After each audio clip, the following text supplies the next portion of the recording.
and Claude, and we're your hosts. It's your favorite show, the fast 5 things you need to know. We'll start your day off swirly, it's the toast. I sound amazing. Welcome back to the toast and happy Thursday. That actually, I don't know what it feels like, but it doesn't feel like, I know it's technically like a Friday for you. It's a Friday for me. It feels like the last day of camp. I'll see you next summer. I'm counting the days. We've been living 10 months for 2. And we're going to be living 10 months for 2 again. It's so true. We're breaking, I guess it's the last day of school because we are breaking for summer.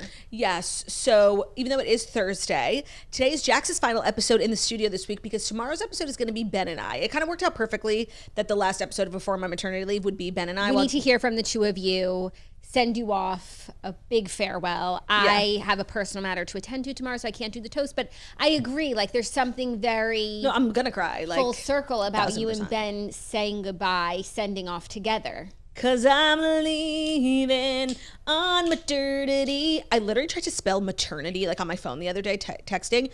It's a word that's no longer in my vocabulary because maternity, is the current, what Merriam-Webster needs to update her website. It's the maternity takeover. So this is our last episode of Pregnant podcasting publicly in person together. Tomorrow you and Ben, and then we're off next week, and then I'll be back with Jackson friends after Memorial Day. Can you tease one person who's Jackson friendsing with you? Not the first person. No, not the first. No, I was going to say the first person, but it's not. It's just the first person I'm recording. Oh, I was going to tease. I don't know how to tease this, but one of the people that I'm recording with, you and I have been talking about all morning, having nothing to do with the fact that I am recording with I forgot. her. Is that? Yeah. Oh, And yeah. Not us. We're going to find ourselves at the center of a lot of drama. Maybe over the course of this episode, when we talk about the things that interest us, you'll understand what we've been talking about all morning. Just know, like, this person will be discussed on the toast today. And then she also will be co-hosting with Jackie next week, or the week after next. Yeah, exactly. So we're making waves. We're kind of at the epicenter of all things pop culture. Nothing new here. Right. So I think that's a really exciting tease. And then I would say the other co-hosts, so interesting. So many people in media. So many different media publications. So many moguls. 2 men. 2 men. Okay, I know one. Who? You don't know how to mouth. Like, what are you saying? It's 3 letters. Oh, mogul. Okay, way to give it away. Yeah. 2 men in media. 2 men in media. 2 men in media. And then the person that I just discussed, it's a 4-day week. It's a 4-day week, yeah. And then another woman in media in a major way. Yes. Wow, you kind of have like an amazing setup for your New York week. I forgot. No, I'm telling you guys, I have really cast a wide net. I'm so excited to talk to all these folks. And it's going to be really great. So not to jump the gun, and we're going to miss you, and we love you, and it's maternity. Yeah, no, and everyone's going to miss me. And it's still about you. And they're going to miss me so much, yeah. And you're going to be so missed, but you will be so fed. Vigils will be held in my honor. But it's still about you this week, and I'm just going to stop talking about what's happening when you're not here. No, I'm thrilled. I'm excited for the toasters and all the new guests like that are going to be coming and taking my place, and everyone's going to be like, we need more Jackson blank. You don't. Jackson Blank. You need more Jackson Clurd. That would also have been a good name for the 5 weeks without you. Jackson Blank. Yeah, it's just kind of, it's very open-ended. Yeah, like, I actually love that. You guys can't see, but Rodeo's in the studio today. Do you see him? Make sure he's not like doing anything bad, right? No, we would hear it. Okay. He's not. You have to trust your boy. I know, but I want him on camera. Oh, he'll make his way. Okay. Make way, make way. The one that I'm wanting to know is where you are. Where you are. How are the stories today? We have Summer House recap, which I almost didn't watch, but I watched this morning, and I'm glad I did. It was kind of a titillating episode, and so many people are like flip-flopping sides. I was reading the toasters in like the Facebook group. I need to start going to the toast I was Team group. Lexi, like, and now I'm Team Jessie. Now I was Team Jessie, now I'm Team Lexi. Really, I'm feeling more steadfast in my take than ever. I know. I'm just trying to hold on to the piece of me that likes Jessie at all as a person. I left that piece behind this morning. You did? Yeah, no, I really, and then I saw a clip of him like being caught in a lie on Watch What Happens Live. I'm like, this person's like a full-blown liar. Damn. Yeah. And we're wearing our new merch. Hope everybody was able to get what they wanted. Jackie and I are wearing 2 out of the 3 new t-shirts that we dropped. They are one size. And let me tell you, I have worn them when I was like so skinny. And it looked amazing.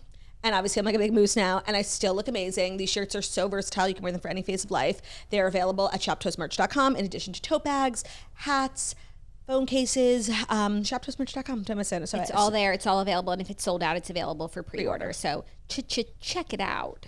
Check it out. Yeah, I'm glad that we did watch Summer House. We had a successful transfer last night, so I was able to watch my program. Good. But then I wanted to watch What Happens Live because I did watch my screener because I watched on my computer. I was too lazy, and I couldn't figure out the hotel TV to get off channel New York 1, so I couldn't watch What Happens Live. New York 1 has a chokehold. Oh, I did watch a Knicks game. That's why I couldn't watch Summer House until this morning. They lost. Ugh. And it's like the Knicks just need to win one more game. Like just always just the one. hardest. And last game, not last night, the one before last, their best player got injured with his Achilles. Like he's out for the season. So it was sort of a layup. Like, but didn't a Celtics player get injured? Isn't a Celtics player out? That's what I said. Oh, you like said the best. I thought you meant the Knicks. No, like the Knicks were poised to win. Oh, they're coming off of a win. Losers. The best player from the other team. They don't know how to operate as not the underdog. But Ben is so excited because they're coming back. They're coming back, and I think I'm gonna go. Like with him, I think you should go. I think it's kind of crazy to go like 9 months pregnant. Well, you're a crazy woman. I know. And you love your man. I do. You would do anything for him. I do, and I want him to be happy. And he was like, okay, so how much should we spend? He was being so crazy. What's the cap per ticket? Well, who are we asking, right? In this situation, he is you. Well, in most situations, he is me. I was like, I don't know. Like, you have to show me, but I'm not spending a lot of money to get a crap seat. Right. You as much as you don't want to spend a lot of money, you won't sit in a shitty seat. No, and I was seeing like a bunch of people I know, like socially, were at the game, and they had like mess seats, and they were like, we paid like $4,000 for our seats. I'm like, I'm not doing that. You wouldn't go to $4,000 per ticket. No, are you fucking crazy? Would you go to $3,000? No. Would you go to $2,000? I don't like talking about money because obviously this sounds crazy. There are people who can't pay their bills. But yes, for Ben, as a gift for like him being really one of the most amazing husbands anyone could be during the course of this pregnancy, like not a nary a complaint. Well, I do have complaints. Except for the golf and like the cooking mess. food that you don't want. And the smells. But beyond that, yes, I can commit $5,000 total to this gift for Ben. But the thing is, we're going to end up not going because the $5,000 is not going to get you those seats. That's not going to get you what you want. Timothy was at the game last night solo, sitting courtside. At the Celtics. At the Celtics game, yeah. Kylie didn't go to Boston. TD Garden. I feel like Kylie went back to the beach. She's literally Kristen Cavallari back to the beach. I also think she went back to the beach. Or she's just like posting. Delayed, which I think she also does. But I think she went to Turks and Caicos, like came to New York to be with Timothy for the night. And flew right back. And went back to Turks and Caicos. With Kendall. I don't know. She's kind of all over the place. To be a jet setter. I know. To have a jet to set on. I hope she comes back. We miss her. We do. New York felt electric. It wasn't the same. It's been raining ever since she left. New York is crying for Kylie. It's true. Maybe she'll come back for the next game. I think she had fun. Yeah. Okay, well, you should go. Yeah, I'm thinking about it. I'm thinking it through. And even though I love watching games on TV, it's so fun. I love television. Yeah, if any brands, I know that you guys have all been really shy about the hookups. If any brands wants more, I will ask you to give Turdy a suite. Yeah, fuck the Brunson boys. Maybe they didn't want to do it because like who are these nobodies? Yeah. But for Turdy, makes sense. The queen is coming. Kapta. Okay, what else can I tell you? So last Jackson Claude, before we go, like the show will never be this way again because Turdy, you will change. This is the last time we will podcast together as sisters, remote or otherwise, where only one of us is a mother. Yeah.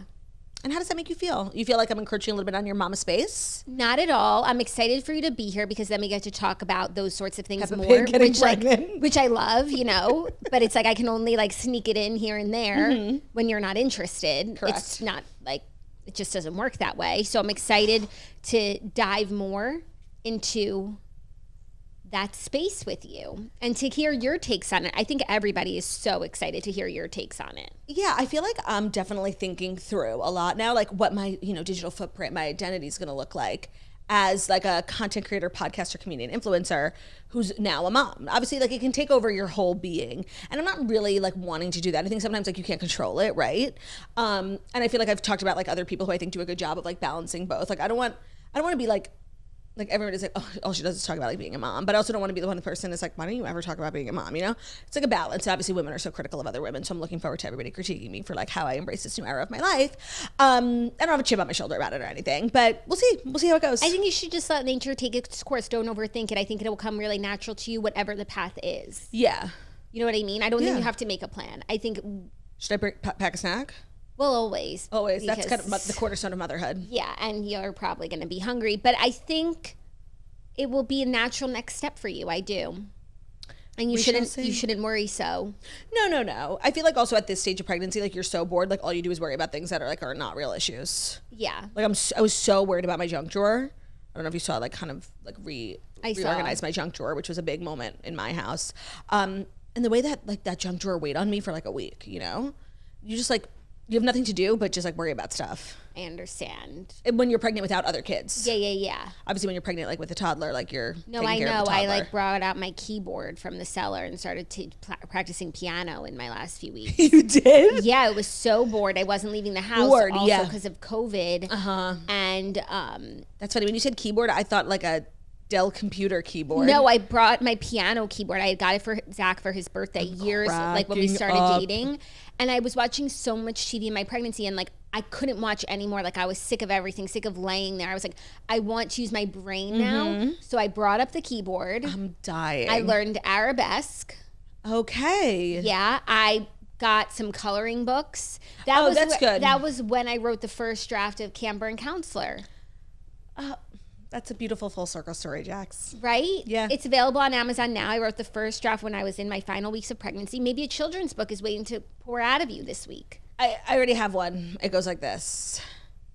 There once was a girl named Turdy. I thought you were going to say. She was really flirty. I thought you were going to say it's the first day of camp. My bags are tightly packed. I would have, except I could not remember how the book started. Thank you. It's the first day of camp. My bags are tightly packed. My duffel trunk and pillow are all neatly stacked. We bump and we bend up curves, bends, and hills. The winding camp roads gives me goosebumps and chills. No, the fact that people continue to write children's books when the best one ever has already been written. Like seriously, lay down your pencils. It's so true. It's not necessary. We've got this. It's so true. And if there are any toasters out there who don't know that Claudia and I are sisters, we're sisters. And Daisy Jones and the Six ends with her after everyone's died getting back together with him. And I wrote a children's book. And it's loosely based off of our own life. The main character is inspired by It's a biography. It's autobiographical. It's semi-autobiographical. Yeah. And the main character is based loosely off of one of Jackie's sisters, who is not me, which is low-key one of the most disgusting parts. But we'll just skip right over because I know that the sequel is about a camper named Trudy. Yeah, it's such a cute name for a little like, and the camper's obviously like chubby, like Trudy. And she's just like coming in, and she's coming in second summer. Yes. And so it's a different dynamic, right? But how will things shake out? Our camper is always there, right, to be a supportive friend. And the camper and the counselor in the book, the counselor's name is Counselor Snitch. What is the camper's name? It's a great mystery. Oh, she's nameless. She's nameless in the book, but I know her name. Because I like that she's nameless because she kind of represents all women. She's all of us. Yeah, but you know her name. Are you going to share it? Maybe in a future book. Oh, secrets revealed. But I think you guys could guess her name. Jackie? Is it Jackie? She has red hair. It's Jax. Yeah, okay. It's Jax and Trudy. Jax and Trudy. Trudy and Jax. Ba-da-da-da. They're a great duo in the kids' space. Correct. Kind of picking up where Max and Ruby left off. That's like a little bit of the plot of the sequel. I don't want to give too much away. It has not been written yet. Maybe towards the end of this pregnancy, inspiration will strike. The rest is still unwritten. That's Hot beautiful. take, I'm so fucking over that song. No, she can do no wrong, Natasha. I didn't say I was over Natasha. I said I was over the song. The song can never be bad. The second wave of like younger people finding it and like older people like reliving, like I've hated every minute of it and I want the song to be done. Every time I hear it in an organic way, like if it came on my shuffle or something, I'm thrilled to hear it. For me, maybe it's like a constant reminder that not us, but society, excluding us, let Natasha Bedingfield down. And they like forced her to just keep performing this same old song as if she doesn't have other music that is so unbelievable. They told me, girl, to get your way, you gotta be a bitch. Nah. They say the guy won't get the girl if he's not filthy rich. You stop with little changes till you don't know who you are. Surround yourself with friends who only call you a superstar. Like, oh yeah, those bitches will never know. What's that album called?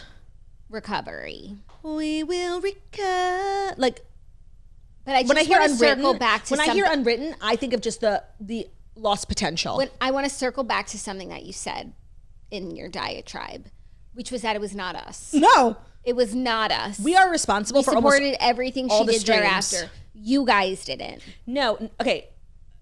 You guys didn't. We are excluded from that narrative, but you know who else is excluded from that narrative? I wonder if you're gonna know what I say. Like, of supporting Natasha Bedingfield. Of supporting Natasha Bedingfield's other work outside of Unwritten. You're not gonna know. It's like a niche me reference. I am. Yeah, it's a person whose name we don't know. What do you mean? My favorite movie of all time. Like, do you know what I want to say? No, okay, not so the other woman. No, close though. Something Borrowed. Oh, where and they end the film like finally she steals her spoiler alert. She steals her best friend's man. She's picking up his dry cleaning. Like her and the friend are never going to be okay, but she got the guy and she don't give a fuck, you know. And she's picking up his dry cleaning. It's like a perfect day in New York, and they're walking away, and it's like, I have to keep reminding myself I'm not like anyone else. So the person who scored Something Borrowed, Jax and Claude, are not responsible for holding Natasha Bedingfield back from reaching her fullest potential. But now she's out here just like making TikToks to the same song, and it's like ashamed of yourselves. You should be ashamed. Also, like if you want to knock on her songs that are overplayed, like I would go more Pocket Full of Sunshine. I would not. I think Unwritten is parjalicious, no matter how many times I hear it. Pocket Full of Sunshine is more annoying. Agree to disagree. You like Pocket Full of Sunshine more than Unwritten? It doesn't attack me. I actually didn't. When you were saying her other songs, I'm like, what song is she talking about? I literally forgot about Pocket Full of Sunshine. You're thinking of it from the movie. Easy A. No. Actually, no. I just feel like when I see that on TikTok or on Reels, scroll. I never see it. Also someone did like a couple remixes of Unwritten. Yeah, no, they've been there. Reels. They're resuscitating Unwritten. I'm here for it. I'm over it. And that's the kind of duality and complexity you can come to expect from the Toast podcast. But maybe when you're changed, the next time we podcast together on the Toast, we'll agree on that. Maybe. Because you're going to be so changed.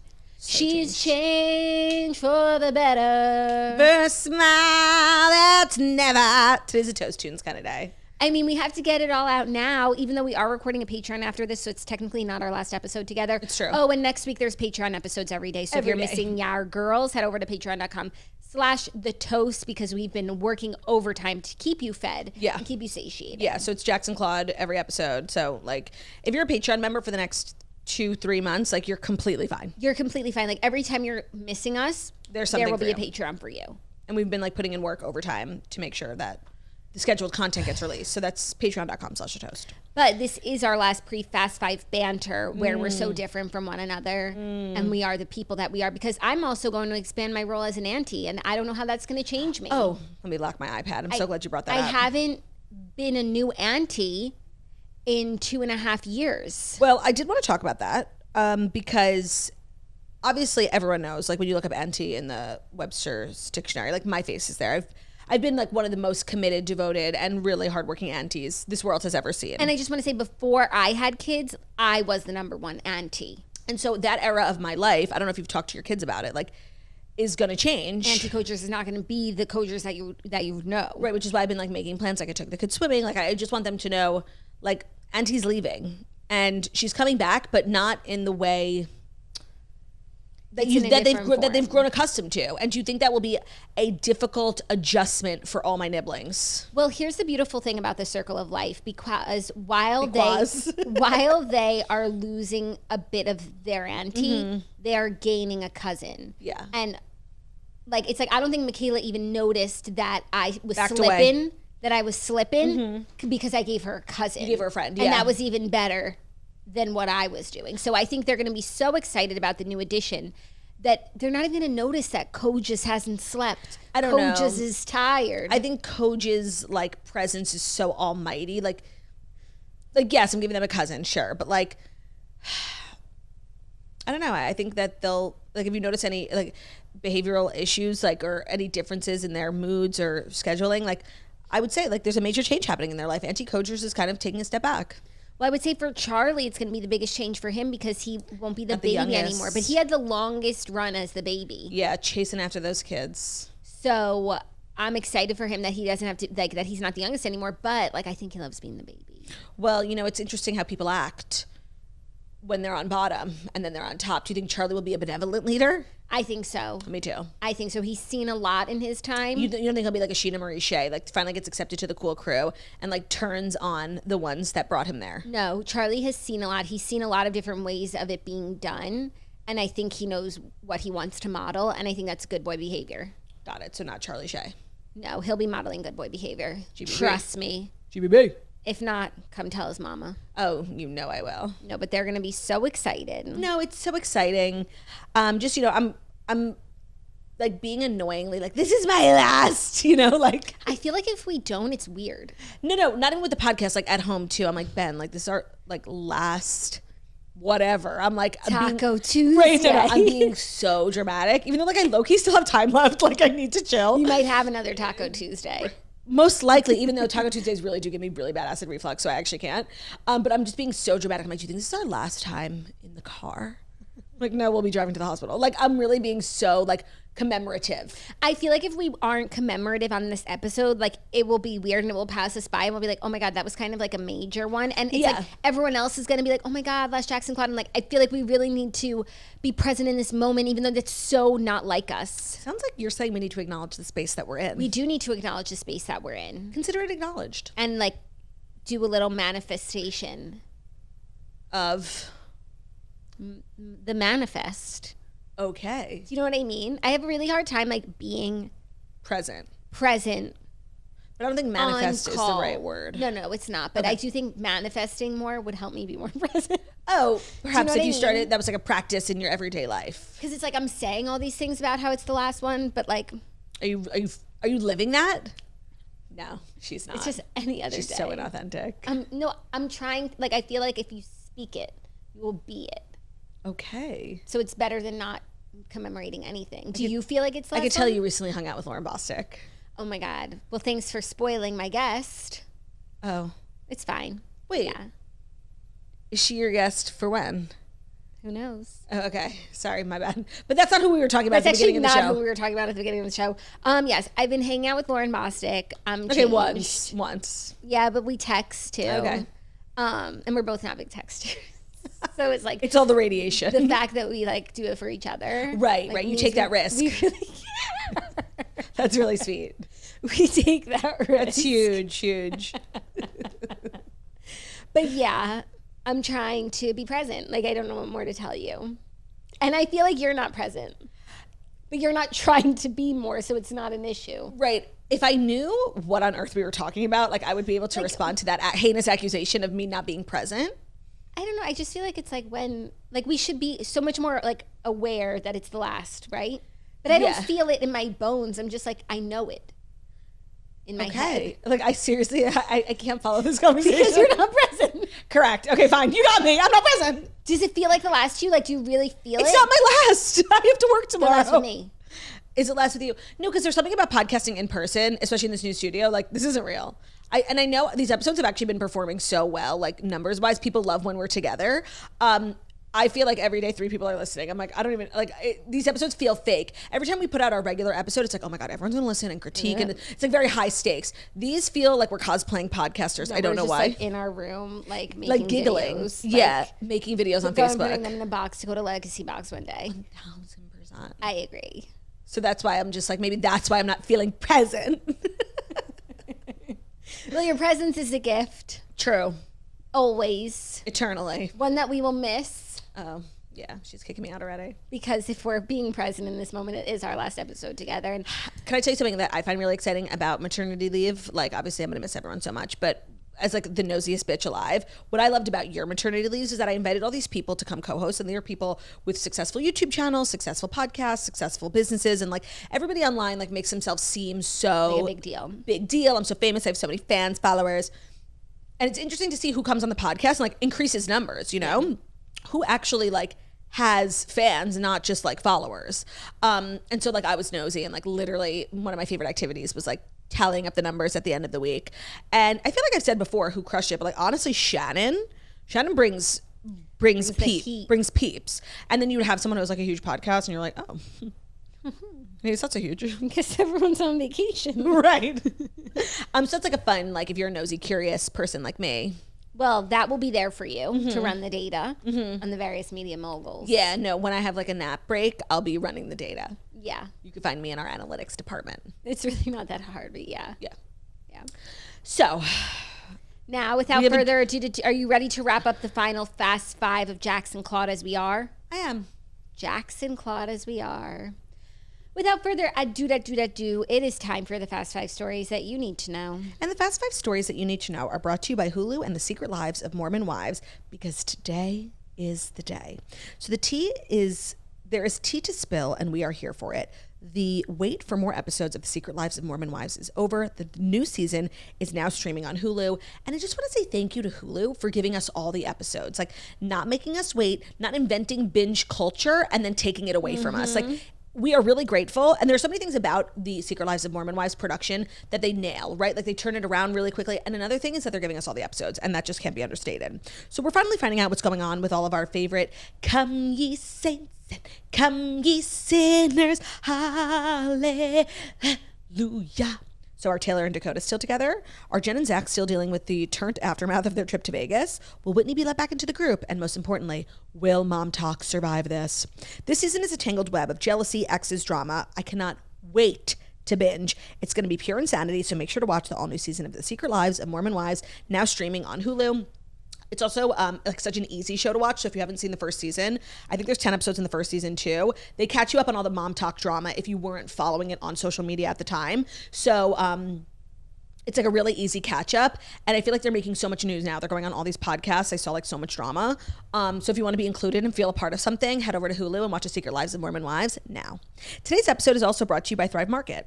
Lately, we're trying to clean up the way that we shop for groceries, not just for our health, but for our budget too. If you're getting tired of standing in the aisles, trying to read every ingredient, only to end up overpaying for like fake healthy items at a local store, then give Thrive Market a shot. It's a total game changer. You're getting the same high quality brands that you love, but for less, and without compromising your standards or your lower back, because it's all being delivered to your home. And maybe it's just my body deteriorating, but like grocery shopping is just, it's not a woman's job, you know? No. Like it's too physically demanding. Yes, thank you. And for Thrive Market, just to be showing up in boxes at your house, like, thank you. That's really Parjay. Thank you. So it's like a health food store, but it's all done online, and it's way more affordable. And they have the premium brands that you know and love, like Primal Kitchen, Siete, Who, Simple Mills. It's all delivered to your door, and it's up to 30% less than what you'd pay at a traditional store. Everything they sell is non-GMO. It meets their incredibly high standards. They actually ban over 1,000 ingredients that are still allowed in U.S. products, like artificial dyes, preservatives, seed oils, that a lot of us have been trying to avoid. I like it because it's convenient. I know Jax like fell into it because when you were looking for like Parchy snacks for your kids, and then all of a sudden everything in your house comes from Thrive Market, whether that's like everything in your spice cabinet, everything in your cleaning cabinet. They literally carry all household items.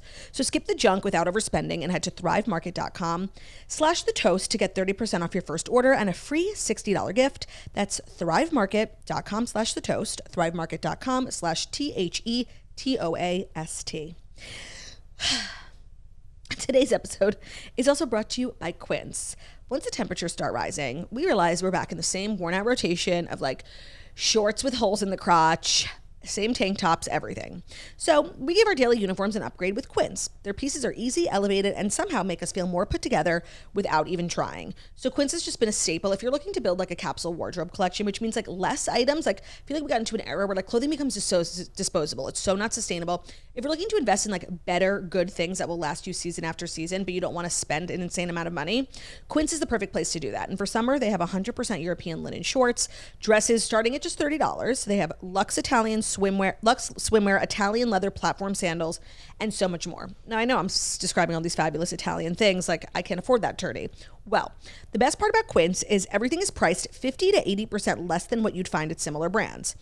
They do that because they work directly with top artisans and they cut out the middleman, and then they're passing the savings on to you. So they're giving you luxury, but without the luxury markup. Quince only works with factories that use safe, ethical, and responsible manufacturing practices, plus premium fabrics and finishes. So you can really treat yourself knowing that everything you're buying is made really well. It's going to last really well. And it's of the same ilk as like high-end designer brands, but you literally paid 50 to 80% less. So treat your closet to a little summer glow up with Quince. Go to quince.com/toast for free shipping on your order and 365-day returns. That's QUINCE.com/toast to get free shipping and 365-day returns. Quince.com/toast. Thank you, /turt. You're welcome. Our first story, two couples who we talk about at length on the Toast have reportedly, allegedly come together and joined forces. As a foursome? As a support system. Prince Harry and Meghan's secret mansion summit with Brooklyn and Nicola to share trauma of toxic family feuds. Okay, this does sound like a made-up British tabloid story, but let's pretend. It's in The Sun, so could be correct, that. Okay. But apparently, Prince Harry and Meghan are secretly supporting Brooklyn and Nicola amid their family row and had them over for dinner last week. The foursome dined at the Sussexes in Montecito just days after Brooklyn skipped his dad's 50th birthday. Okay. A source familiar with the event said Harry and Meghan were very empathetic and very kind to them both. Harry was fully aware of the situation and offered Brooklyn his unwavering support as someone who has been through similar. Okay, so the headline was a little misleading. Sounded like they took like a trip to a castle and like, so they had dinner together. And you know what? I actually think that's entirely possible, especially because like I could see, because we know David is like a huge monarchist. He literally was like one of those people who waited in line for 7 hours to touch the Queen's casket. I guess they like leave the casket out in some palace. Yeah, like as a rando, not even as a He didn't use his football special treatment star. and he cried and he was like taking pictures with people. So he obviously is like team royal. And so I could see as like an extra knife to like his family, him and Nicola having dinner with like Harry and Meghan, who are like these, you know, royal outsiders. 1000%. I just want to say, if this is true, and we have to like operate as if it is for the sake of conversation, this is the worst idea I've ever heard for Brooklyn and Nicola. Like to go to like be on the outs with your family and then go seek advice from people who actually like burned theirs to the ground. Like, do not be like these people. But no, maybe that's what they like. Maybe they're looking to go no contact. No. Which a lot of people Brooklyn do. and Nicola, stop it. Turn around. Which is what a lot of people do with like in-laws they deem to be toxic. No, and Harry and Meghan have sort of paved the way. I'm sorry. Plenty of people have in-laws they deem to be toxic, and they don't take it to the level that Harry and Meghan did. No, of course not. But it is like a popular thing now. It's like more like TikTok. I know you don't know it. It's like if something in your life, like a person in your life doesn't serve you, like we're going no contact, right? That's fine. I'm fine with no contact. What Harry and Meghan did was not no contact. It was a lot of contact. It was a lot of a lot. I thought the story you were going to talk about is that they went to another concert. Well, that was going to be my next part, like B, because them going to another concert like isn't headline news except that he was wearing a hat, and we'll get to it. Mm-hmm. But I just need to say to Brooklyn and Nicola, like you're hanging out with the wrong people. Like you should either be just taking a break from your family, that's fine. They're toxic and narcissistic allegedly. So yeah, you want a break, but like to go seek advice from these two. This is what they are, what not to do. They are how not to break from your family. I'm in agreement. There is a way to, like, obviously I'm always on the side of like, we have to make things work. Family is family. Sometimes you get to a point where like you can't with a certain family member. And so Harry and Meghan obviously got to that point, and I think the way they did it was not the best. And so if Brooklyn and Nicola are looking to go no contact with the Beckhams, which would make me so upset. Like that's not what I want. I don't know if like they're being, you know, led by the greatest of leaders. They can go no contact. I would endorse that because it's not working. And they really tried. They for the last year, they were at everything. Like I can say they really gave it their all. And if you want to take a break from them and not speak to them, that's fine with me. Don't do what those two did and do not take advice from them. Or it's just like fancy British people having dinner. Why would Nicola, she's like so gorgeous, so young, you know, so I don't know why what does she these want to two go eat dinner with some 40-year-olds and their kids? Yeah, they are like in complete different life stages, different ages. I don't know how these four would get together. Brooklyn might be interested in having dinner with Harry, like he's fellow the prince of the country. And they're a bunch of expats. Yeah, but I'm sorry, Nicola, like what is she doing there? Correct. I'm sorry, I think this is really a horrible idea, and I hope it's false. But I also, if it is false, I just want to give credit to the person who made it up. It's funny. Because it's fucking hysterical. Creative. Well, they did also go to a concert. They saw James Taylor, which is like seriously Ben's favorite artist. Oh. I've seen fire and I've seen rain. What a versatile taste in music they have. Like, I wonder if, like, we know Meghan loves Beyonce. Maybe Harry loves James Taylor. Like, because, like, I don't know anybody who's, like, a big James Taylor and Beyonce fan. They're entirely different generations and genres. No, I feel like that's the bridge that they, like, straddle in their age bracket. No, I don't know why I'm making them to seem so old today. No, but they are, like, you know, adults. In their 40s. Yeah. You have like 40s taste. And some of it is like the young, cool stuff. And also like Meghan is a friend of Beyonce's. Yes. I think Meghan loves being famous. And that's a part of her like I actually really relate to. In the same way how she had to like tell everyone in her caption, like, thanks Beyonce and team for having us. Like she wants everyone to like, bitch, I'm famous. I'm connected. I can get seats at whatever, events you can't get seats at. So I actually really relate to her in that way. I don't know if James Taylor tickets are particularly hard to come by or backstage passes. I'm sure he was thrilled to meet them. But obviously the headline here is the fact that Harry's at another concert wearing another hat. Now, and not only is it like obviously pointing to some sort of hair situation, he also has bad taste in hats. This one's like a real emo beanie that I feel like the men on the hills used to wear, Well, I don't like his outfit either. Like if we're just criticizing his style. Well, I don't like him if we're just criticizing his persona. It's not as if the hat ruins an otherwise fab outfit. So I think all together it works because it's a bunch of weird stuff put together. I mean, well, the thing is with hair plugs, when your situation was so dire for so many years, like we're gonna know. So you don't even like, I know that when you get hair plugs, or I don't know what the right word is these days, a transplant, for the first couple of weeks, you have like sprouts on your forehead. And it's like buzz. Well, yes, but you also have like, it's a little bloody and it's like, it's so obvious. So you do have to cover it up if you leave the house. So it could be that he's in the covering up stage. I don't know why they insist on doing public events. Why leave the house? Because they never leave the house. And why post the pictures? They never post pictures. Yeah, but also like if he were to come out and have a full head of hair in 6 months, like that would be like me coming out with red hair. Like it's obviously a change. So, well, maybe he'll come out and he'll be open about his struggles. That's kind of his MO. I think that would be like one of the best things he could possibly do for himself and his brand. Would you give him a chance? Yes. If he said like, I've been struggling with hair loss, like, and maybe even started like a hair loss platform, like how he's very big in the mental health space. Wait, like a Rogaine, or you mean like a BetterHelp? Like a telehealth for hair health. Oh, he's totally an investor in like Hims, because you know that company, like you can get like Rogaine or minoxidil. Telehealth for hair health. That's actually, I think it's actually a good idea. He would be a great spokesperson because obviously he walks the walk, and the mental health space is so crowded at this point. And Selena I think Gomez his company can't even play her employees. Wait, did you see? Wait, you just reminded me.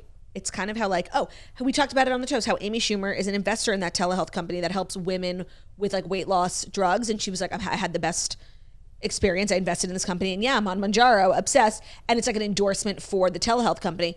That's definitely a possibility, and that would actually be a good business move for Harry. So here's the thing. I don't think it's what's happening. I don't think it's a possibility, but I think it's what should happen. And maybe even if he went to Turkey and he had no plans of being open about it, maybe this will reach him and just let him know, like, I think there's money here. And I like how saying like going to Turkey is obviously, it's now code for like getting hair transplants. And I think if you have unlimited resources, you don't do it outside of you don't Turkey? need to go to Turkey. You like think? Turkey is just for like regular folk who want access to like really top tier medical care at a much more affordable price. But like there are amazing people in the States. They're just incredibly pricey. I think. I've not heard of them. Like but I don't think Harry would need to go to Turkey. Like I know a couple of people who've gotten hair plugs, like wealthy men, and they did it in America. That you know that. Yeah. Okay. Who? Hit me with the. Okay. Who? No. I'll just text it to you. Okay. It's just to and make not the to be point. annoying, like it is juicy. Is it a famous person? A little bit. Okay. Oh, that's and then juicy. this one. Juicy. And they were all done in America. Wow, stateside plug.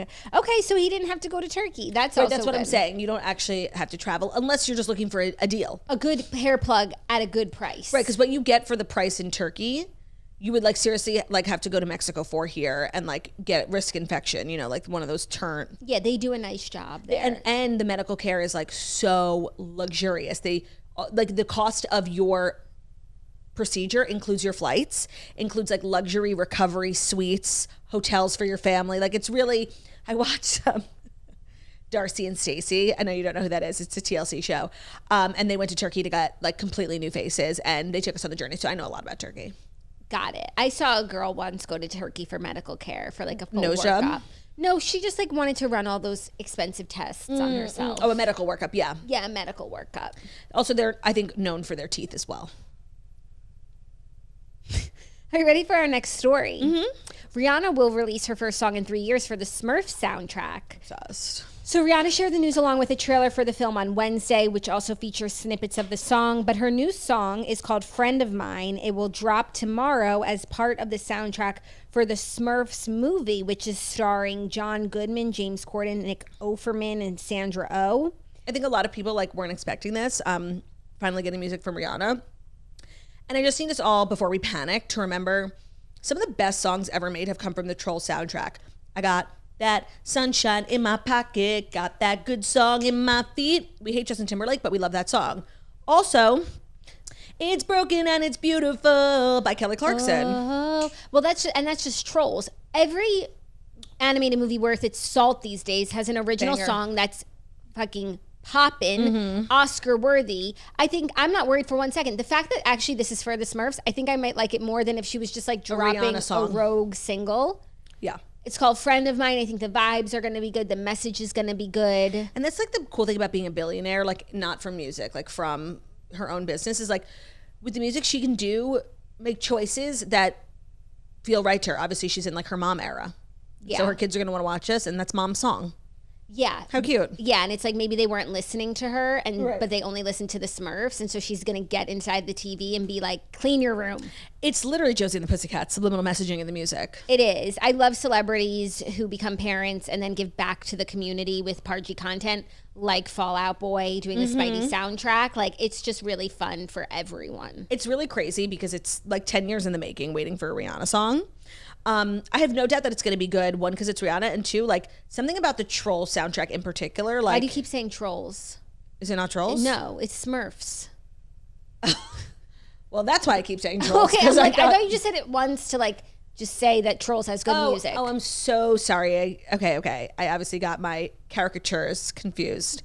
Your 6-letter I thought she movie was names. releasing on the Troll soundtrack. I'm like, well, the track record of Troll songs going #1, the proof is there. Got it. Okay. I know less about the Smurfs discography. I apologize. It's okay. Well, now we're gonna know more. Yeah.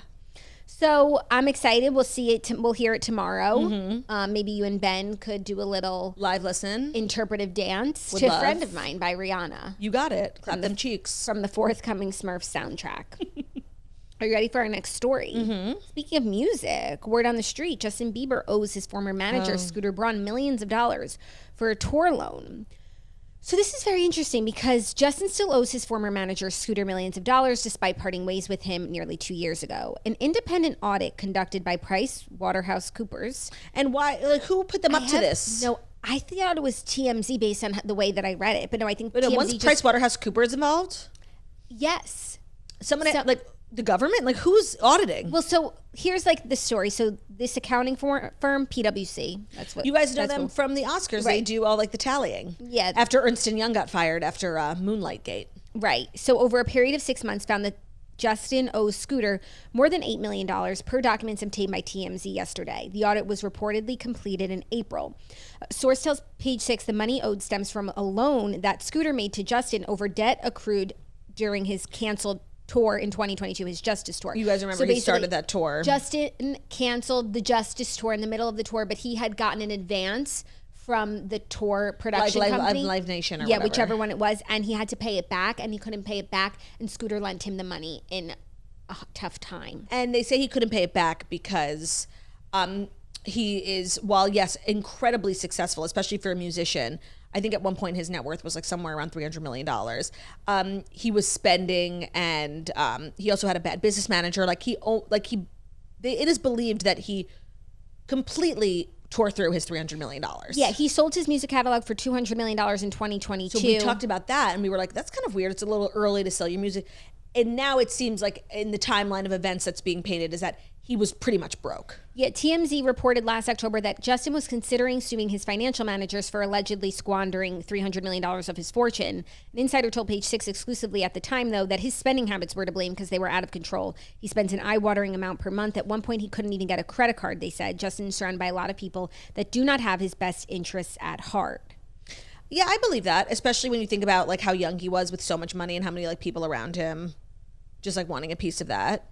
And then the Scooter Braun of it all makes sense because his sort of breakup with Justin Bieber was like the biggest deal ever.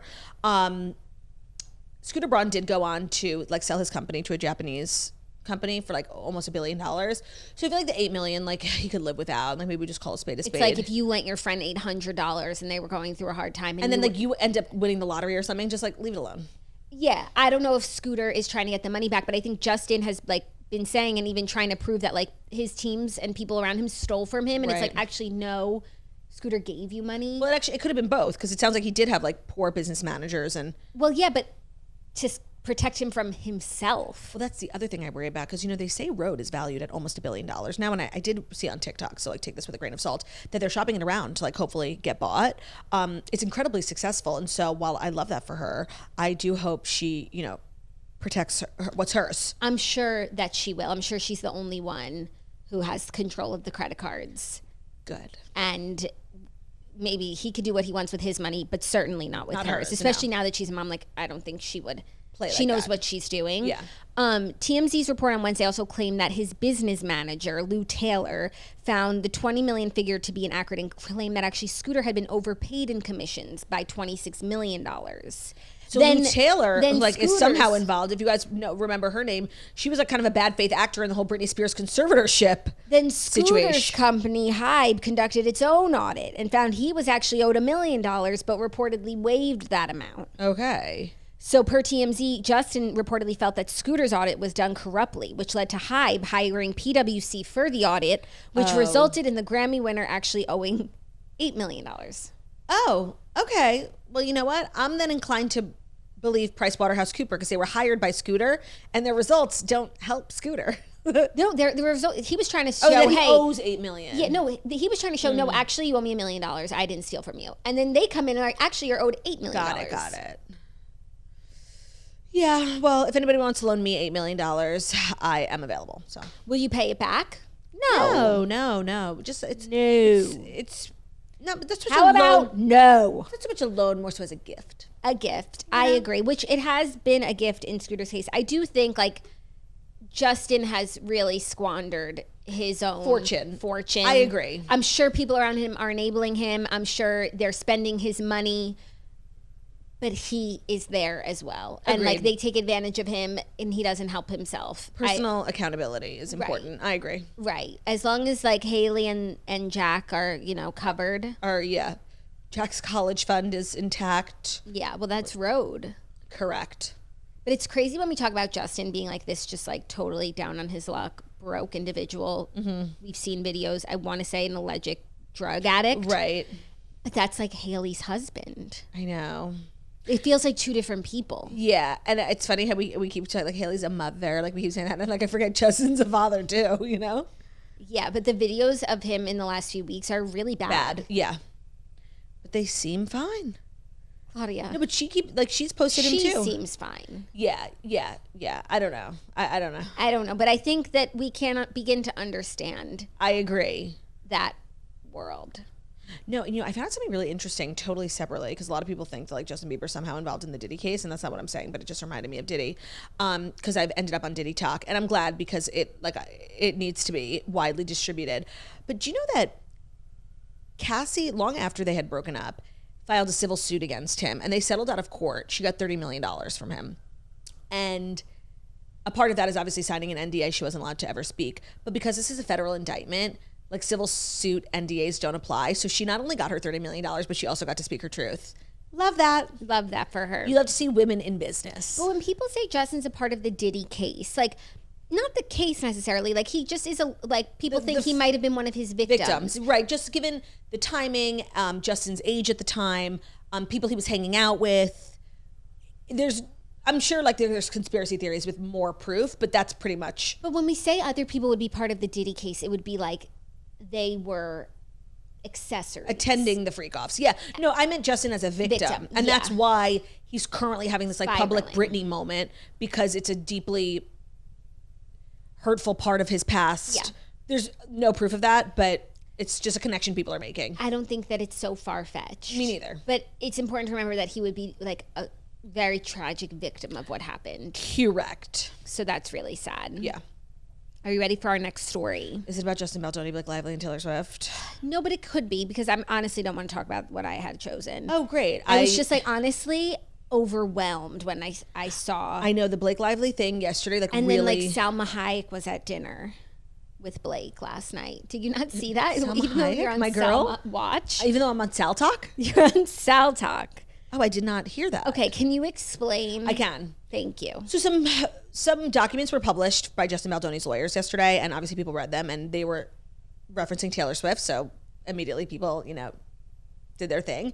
And essentially, he submitted documents and is alleging that Blake Lively, when this scandal started blowing up, not only like extorted Taylor Swift, but like threatened and blackmailed her. Basically, the lawyer's alleging that they have a really legitimate source that said Blake Lively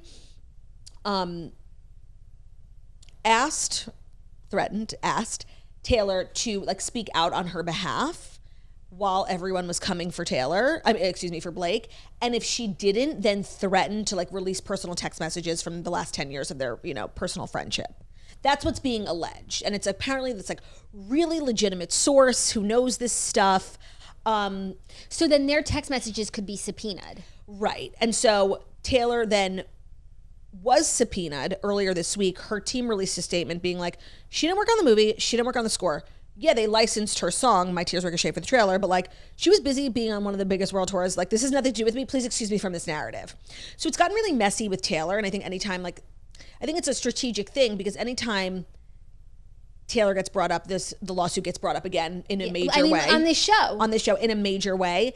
And it's really always in favor of Justin Baldoni, because even though at first I really didn't believe any of the things they were saying about Taylor and Blake, like these two have not been spotted together in a really long time. So I don't know what's true. And at first I was like, there's literally no way. There's no way. But if Blake did like even remotely threaten Taylor, like Taylor's out. Oh, I was going to say, where are you then? Where am I? Oh, I don't know. That's such crazy behavior for Blake. How does Turdy feel? How does this affect Turdy? Is anybody asking these questions? I don't know. Because this whole time I've really felt like so much of the Taylor rhetoric is like blown up. Like, what the fuck does this have to do with Taylor Swift?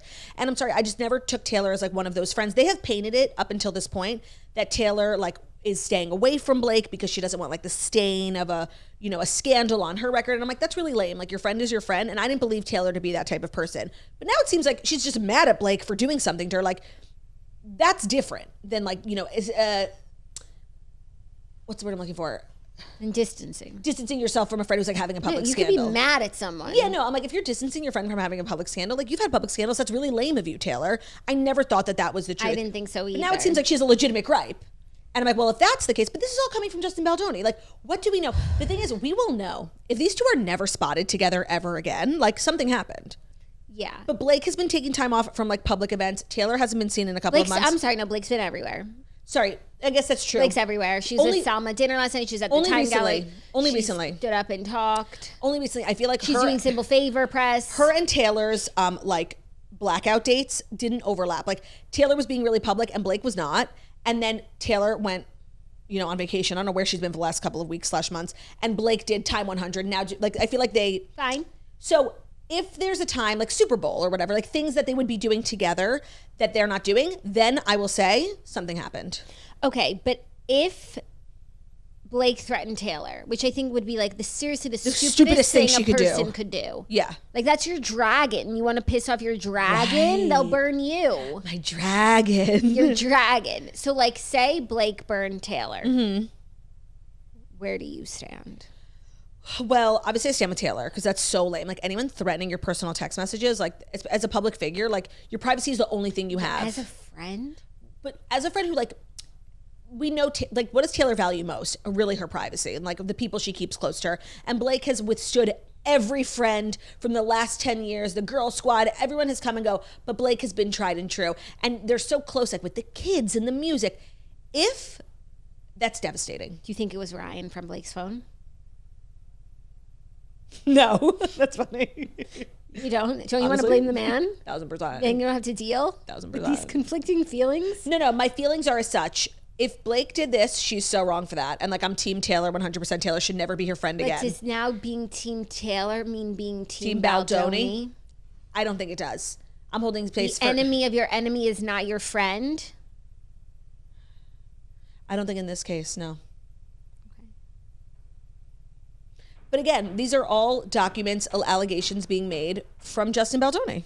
Yeah, and for their part, Blake's attorney spoke out to deny the claim that Justin's attorney made about the actress's friendship with Taylor. The thing is, this is very easily deniable. Go to dinner. Like, I will be settled. You two go to dinner. Give me a blurry paparazzi picture at a restaurant in Philadelphia. Like, go to dinner and we're good. Yeah. This is easy to figure out if it's true or not. Because Taylor would never talk to her again if it was true. Just to say, the letter that they sent to get Taylor subpoenaed said... His lawyer said that they have a source who is highly likely to have reliable information, alleged to them that there is evidence of Lively's lawyers pressuring Swift's lawyers. Okay, so lawyer to lawyer. Lawyer to lawyer, not Ryan to Taylor. Ryan to lawyer. Ryan to lawyer to Taylor to lawyer. To release a statement of support for the actress amid the legal saga. If they refused, Lively was willing to leak their text messages in what he called extortionate threats. There is no evidence of the claims yet, but the lawyer said their subpoena seeks to obtain these communications. Right. A legal letter. And by the way, they would have that. Correct. So this to me seems easily provable. In a year, and we'll have forgotten him. There's so many other things we're waiting on. We're like, okay, we'll just bookmark that for the trial next year.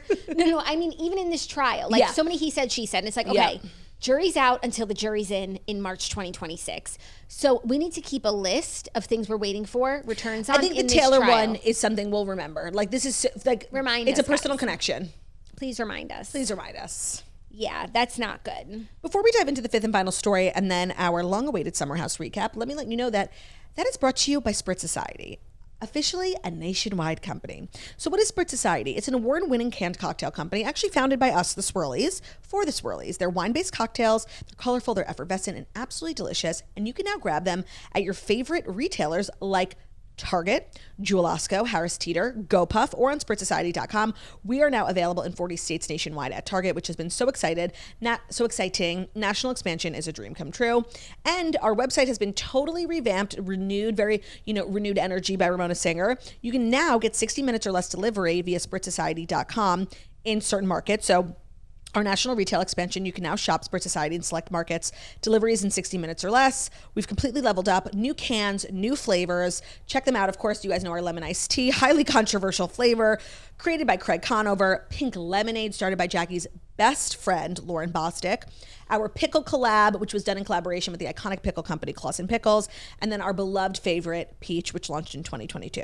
Spritz Society is now available everywhere. Go to SpritzSociety.com/toast to find a store near you. And be sure to follow Spritz on Instagram for all the exciting announcements and upcoming events. Today's episode is also brought to you by Booking.com. Yeah. Look who was paying attention. Yeah. Listing your vacation rental on Booking.com opens the door to more guests. Booking.com is one of the most downloaded travel apps in the world. That makes it the place to list your vacation rentals if you want to earn more with consistent bookings, reach new markets, and turn hosting into a steady income. Over the past 25 years, they've helped more than 1.8 billion vacation rental guests find places to stay.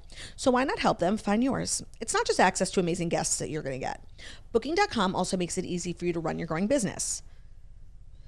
Thanks. I love my growing business and running it. You can chat with guests, accept or decline bookings, have total control over your property's calendar and finances. It's basically hosting on your terms. But the best part is that getting started is super easy. In less than 15 minutes, you can register your property, and nearly half of partners get their first booking within a week.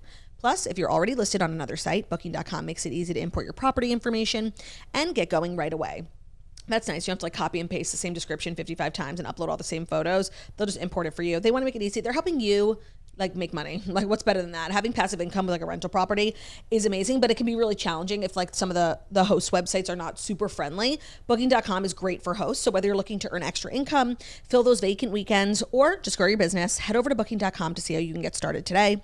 Their reach is global, the bookings are consistent, and the control is yours. So for the bookings you've dreamed of, list your property on Booking.com. That's Booking.com. Booking.yeah. Wow, I like that. Let me Let me, Turdy. Oh, today's episode is also brought to you by Caraway. Perfect. Jackie's the #1 Caraway spokesperson. I begged her at the top of the episode because I didn't have my usual ad to read. And so I said, let me do one. And she said no. Sure. But now I hear you out of breath. I can't breathe, yeah. No, sure. She acts like she says, sure. She said, no. Today's episode of The Toast is brought to you by Caraway. Caraway is non-toxic cookware made modern, and our lives are brought to you by Caraway. It's the cookware for our lives, because not only is it non-toxic, which is great because we're living a low-tox life these days. You know, we do hang out with Lauren Bostic, and those things are important to us, but also it's easy to clean. So for the sweeper and for the clean queen, the Venn diagram of us is just a circle, and it's a Caraway frying pan, okay? Caraway is so pargy. It fits into your kitchen so pargeliciously. The colors are beautiful. I went with a pink because I'm a pink girl. Claudia, I know I go sage green. She goes sage green because she has touches of sage green in her apartment. I don't know if you knew that about her. It's kind of me and Ben's color. You need to borrow my jacket. I do, even though it's more of a hunter, but still. I think it'll match with your apartment. Anyways, it is so much fun to cook with Caraway. It is so easy. It brings you peace of mind. And then again, no scrubbing at the sink all night long. The food just slides off. So slick. They are offering so many bundles to choose from. Their bakeware, their cookware, their knife set, their cutting board. I was talking about their cutting board with Lauren Bostic. I was. Okay. Because we both love a wooden cutting board, because we just can't have microplastics in our food. Are you crazy?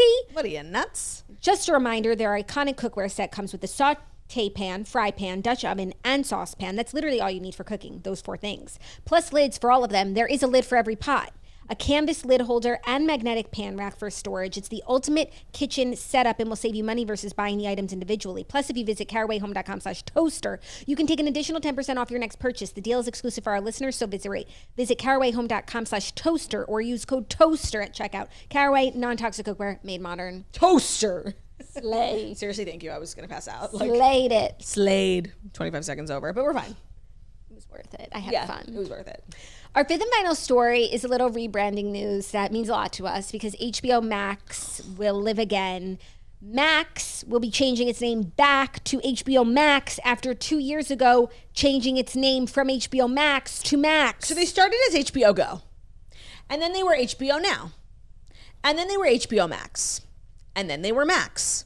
And now they're back to being HBO Max. And I remember when we reported that they were going from HBO Max to Max, that was a mistake, because HBO, like, people die for recognizability like that.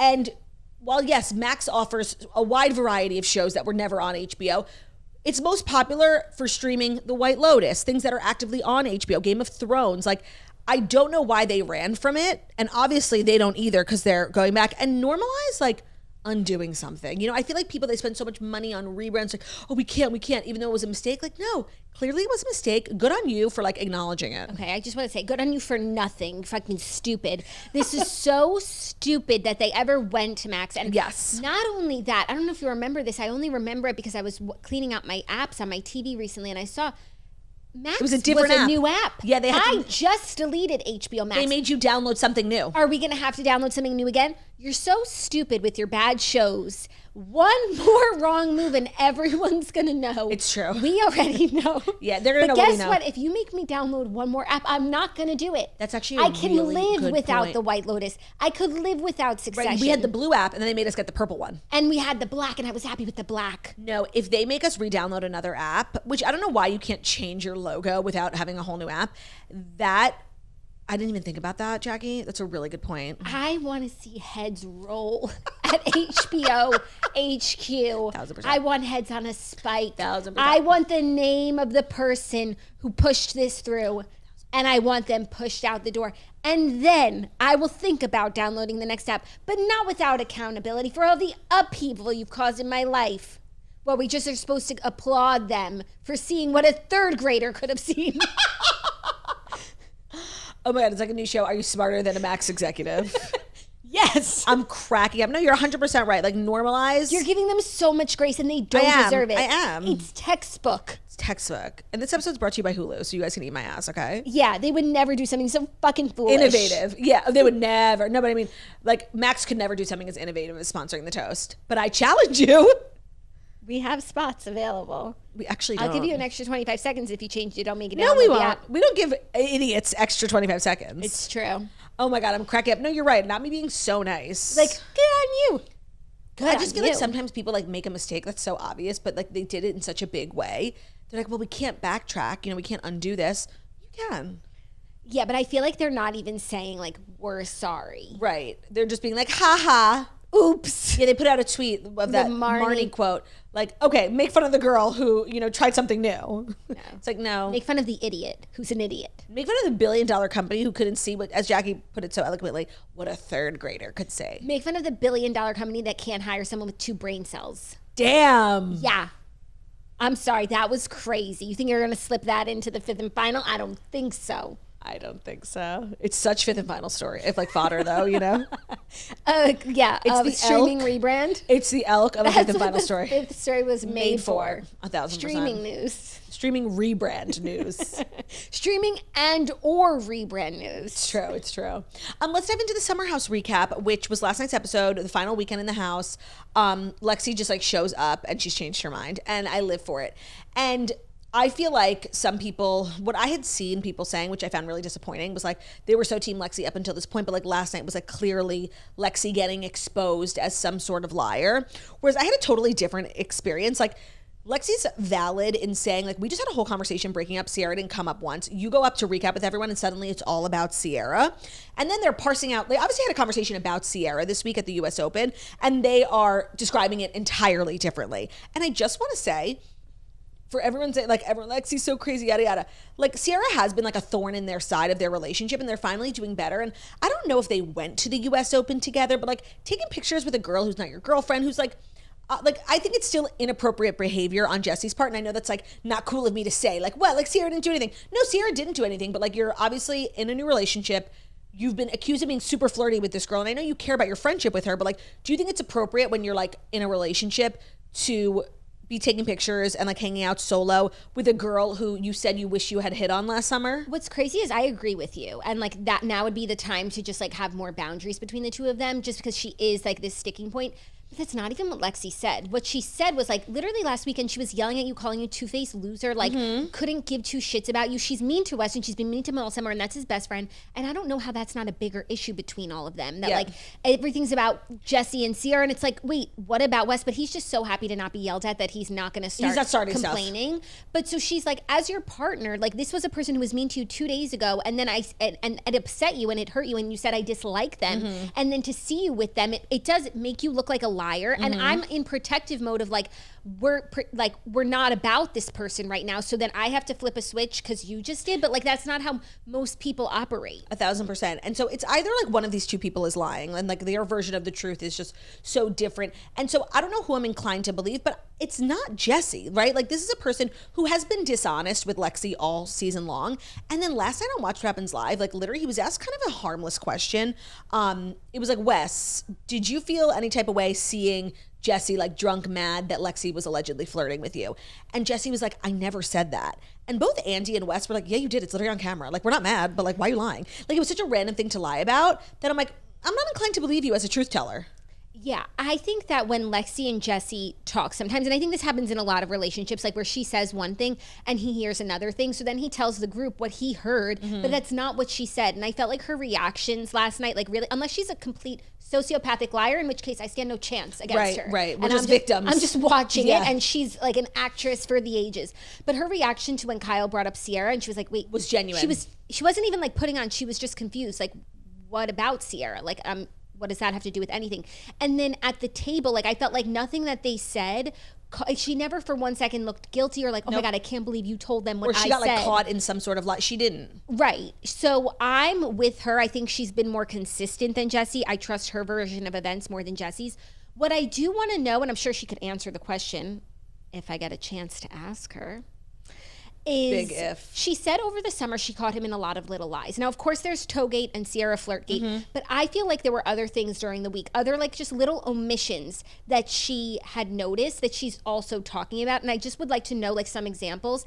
And even whether or not he got a manicure is irrelevant. And I don't think she was saying that he didn't get a manicure. But she it was just a feeling she felt. When you ask someone a question and they tell you something and you can't believe them, that's not a person you should be with. Yep. And like now she knows that. Yep. I feel like also people will probably try and make something of the fact that she either should have broken up with him after the season. Yeah. No. Like not like I feel like you could say that it was a little like thirsty. So that's what people had for said. TV. Like, I was Team Lexi, but it seems like she just wanted the relationship to run its course the entire season. And the second the show ends on the last weekend, she's breaking up with him. Which no, I don't agree with either. I don't agree with that. I understand why she didn't want to lead him on all weekend and then break up with him next week. I also understand why she didn't break up with him on a Thursday. Like, we are doing a show. Yes. We have been the main storyline, and like, let's just put it to bed. And when everyone is involved in the house, sometimes like, yeah, you don't want to have conversations in front of everyone, but like this dinner table conversation needs to happen because when it's a game of telephone, it's like, let's all sit down and talk, and I can hear what you said about me and you can hear what I think about you. No, and like Lexi feels so alienated from the girls. She blames Jessie for that.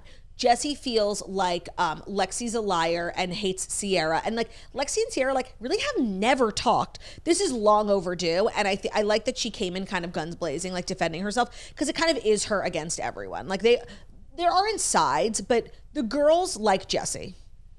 Yeah, and they like Sierra. And if it's turning into Lexi versus Sierra, which more and more offline it is, like this during the season, I think you could say, well, they are not have no issue, but they clearly have an issue. There's clearly like this underlying tension, and then the rest of the year, like it gets bigger and it's going to blow up at the reunion. And she said, "Don't talk about me," and all this stuff. So I think it all does need to be said out in the open. And I think Lexi's handling herself really well for someone who's coming in season 1, kind of friendless. Yeah, Bailey got so cut out. I literally forgot about her. At least she has Lindsay and Gabby, but they're not going to speak up to defend her because they have no idea what's going on. They barely know her. But like, she's really on an island of her own. Yeah, and I think that she's handling herself well. So I feel bad for her. I do think that she really liked Jessie. And something that people say that bothers me is like, this was always fake. They have where's the chemistry? I've never seen two people so obsessed with each other. And like from the minute they met, it was like sparks flying. Agreed. I don't agree with a lot of what people are saying. Like, are we watching the same show? They can't keep their hands off each other. 1000%. The other thing I wanted to say is I felt like everybody was like really being dramatic and not understanding Lindsay's Instagram post at all. Like, I did not think it was weird. And like, yeah, it was this major moment for her. And she wasn't even talking so much about the breakup. She's talking about all the things she's accomplished in the year since, and how like a year, if you had told her, you know, this is the worst day of your life, but in a year from now, you're going to be so happy, pregnant, like literally filling your dreams. Like Carl's so butthurt, like, and everybody was like gassing him up. Like, it was weird. Like, it really, I didn't think it was so weird. Even people who weren't being like Carl about it were just being so shady towards her. Like, Amanda, like, I read your book. Yeah, like, so shady. Don't be fucking rude. Agreed. Like, this is a monumental moment. And I don't know, Lindsay at this point can do no wrong for me. She can do no wrong for me too, but also like, she is pregnant. I do think that she has she's feeling reflective. Tendency to have a long Instagram caption. It's not like she's always been short and sweet and chose today to write a novel. Like, I think that's the type of social media user that she is. She's being reflective. Like, and it happened to fall on a Friday. Like, I'm sure if it happened on a Wednesday, she didn't meet like to post it an hour before coming into the house, but that's how it shook out. No, and also, even when she was like making her speech, it wasn't even derogatory towards Carl. It was like, we're both better off. Like, it's good. I don't know. They were like really looking for something. There wasn't anything there. Yeah. Like, I was like, what's the big fucking deal? You just let her like be. And her be. She's so funny. Like, you're not funny, so I'm never going to be on your side. No, I mean, Carl rolling up in his mobile bar, excuse me. His mobile burp, yeah. Yeah, I literally burped. I couldn't even say it. His mobile bar.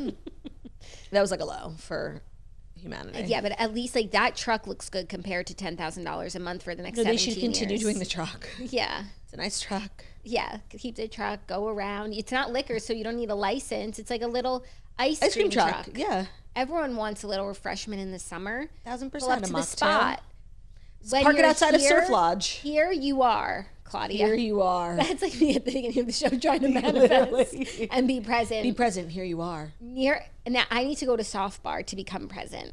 You're kind of like a target demo. You don't drink. The thing is, I'm the target demo and I wouldn't want to go. That's a problem. You couldn't get Jackie within 100 feet of Soft Bar. And not even because it's Carl's. Like, no, I just know. Well, yes, because it's Carl's, but also because it's a terrible idea. Who would I go with? Who would go with me? If I even a minor cared who enough can't to drink. Go. Right. Nobody wants to go there with kids. It's true. They shouldn't. Honestly, if it's a bar, because it's Soft Bar, obviously they don't serve alcohol. They shouldn't allow kids in, right? Right. It's supposed to be like an adult elevated experience. Yeah. It's very problematic, this Soft Bar. To put it mildly. Yeah. So I think we probably have one more episode. Yeah, next week's the season finale. And then the reunion, which I've heard was great. So it's been a good season. And for everyone And being also, like, don't forget, on the season finale, we're going to get like Paige and Craig. oh yeah. But for everybody being like, enough Lexi and Jesse, like, honestly, thank you to, like, what the hell would we be talking about? Kyle's sperm? Like, it's the only thing that happened this season. Like, they're the only people who brought it. No, it's really true. What would have, maybe Imrul? someone would have done something. Imrul. It's time to talk to Imrul. I should have him on for Jackson Blank. It would just be a silent episode. But like, I do look forward to hearing from Imrul at the reunion. too. Like, I do need to, I hope he's not here next season. No, Jackie's not. But we do need to close the book on Imrul. 1,000%. They cut him out of last week's episode. You know, he was in the house. He was? Yeah, I saw like people putting it together on social media. Like, he was fully in the house. Why cut him out? I don't know. It's like more work. Like, Yeah. I literally don't know. Maybe they didn't want to pay him. But like, Maybe. it can't be that pricey. So true. The editor's work was probably more That's pricey. so crazy if they didn't want to pay him. Oh my God. Imrul, like, to me, he's up there with Benji on a stick Yes. of like horrible reality TV that warms my heart. Yeah, like sometimes you just have to like kind of look away or like squint. But like, it's so bad, it's so good. good. It's So so bad good. that it's good. That's our Summer House recap. That's our final pregnant podcasting in public in person together. Final, this era of Jackson Claude podcasting. Wow. In this era of this time. Goodbye, goodbye, goodbye. You were bigger than the whole sky. You were more than just a short time. This one lasted pretty long, this era. Yeah. I got a lot to pine about.